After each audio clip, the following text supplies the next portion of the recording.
All right, let's get another take on National Counterterrorism Director Joe Kent's resignation. And for that, we hand it back over to Nick Schifrin. To discuss Kent's comments about Iran and what his resignation says about the intelligence community, I'm joined by Nick Rasmussen, who under the Obama administration directed the National Counterterrorism Center, the same center from which Kent resigned today. Nick Rasmussen, thanks very much. Welcome back. Thank you. To the News Hour. In the letter, Kent refutes the president and says Iran was not an imminent threat. What do we know about what Kent might have seen in the intelligence that would lead him to so publicly go against the president? Well, the question of imminence when you're talking about threats, national security threats, is not a black and white matter, as you can imagine. And even in what Director Kent put on the record with his letter today, he didn't speak specifically to the nuclear threat or the threat to U.S. interest from terrorism or the threat from, for example, Iran's ballistic missile program. So in a sense, we don't know exactly what he was alluding to with his comments. And as I was saying a bit ago, the concept of imminence is not black and white. It can have a very temporal component to it. If the intelligence community, for example, were in possession of information that said or suggested that an attack on U.S. interest was going to happen at this place on that day in this manner, that would certainly constitute an imminent threat. But you can have imminence without having all of those elements as well. If you feel like, and I say feel, if you feel like you don't have the ability to forecast and project when an attack might happen, that might create a sense of imminence, even if you don't have that specific intelligence giving you time and place. Kent also says in the letter, it's a, quote, a lie, that there's a clear path to victory. We don't really know what necessarily that means, but U.S. officials have told me that the intelligence assessment is that the Iranian regime is unlikely to fall despite this war. Is that the kind of thing that he would be saying, that he would be talking about there? Again, I obviously have no insight into what the intelligence assessments say right now about what Iran will look like in the aftermath of this campaign.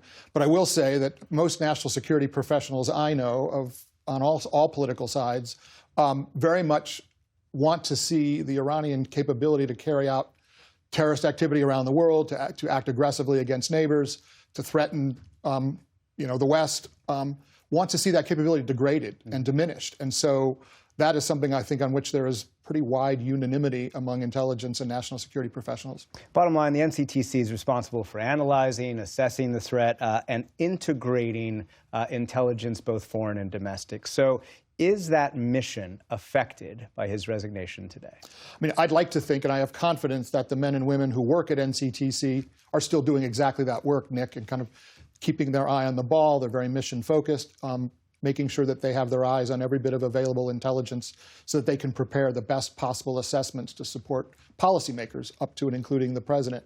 At the same time, anytime a leader departs the scene, it can be a little bit disruptive.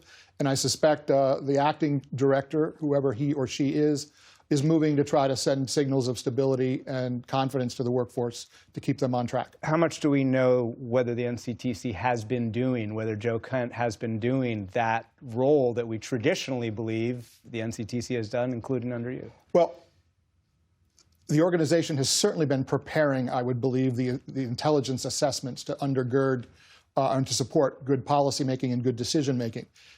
As ever, it's a question of how those assessments are landing with the customer set. Right. The customer, of course, the ultimate IC customer is the President of the United States. Exactly. Right. But I don't want to understate how important it is that work go on even to support those beyond the President. For example, when you're thinking about the homegrown violent extremist threat here in the United States, it's just as important, I would argue, that NCTC, along with FBI, the Department of Homeland Security, and CIA, and our other intel community partners, support the state and local apparatus around the country as they try to worry and deal with potential homegrown threats. So that customer set is wide, deep, and very expansive. But since the war has started, we have seen multiple homegrown attacks, some of which it does seem to be inspired by the war, whether in Iran or in Lebanon with Hezbollah.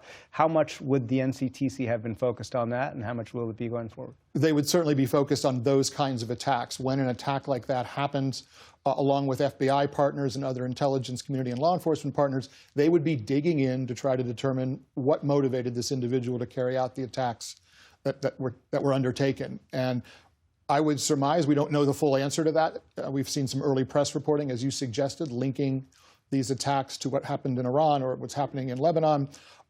But that work probably continues, with FBI in the lead as an investigative matter. And just quickly in the last few seconds, we have overall, zoom out for us, where is the overall counterterrorism effort for the United States today? I mean, I worry a bit, but again, I'm used to worrying in this sense. You always worry when you come from a background where you focus on terrorism and counterterrorism. But I worry a little bit about the hollowing out of a workforce that has gotten younger and less experienced over time, with departures from government service, either voluntary or involuntary, downsizing, budget cuts, budget reductions, the shift in emphasis away from counterterrorism and terrorism towards state competition, state conflict, and other administration priorities to include immigration. Nick Rasmussen, thank you very much. Support journalism you trust. Support PBS News. Donate now, or even better, start a monthly contribution today.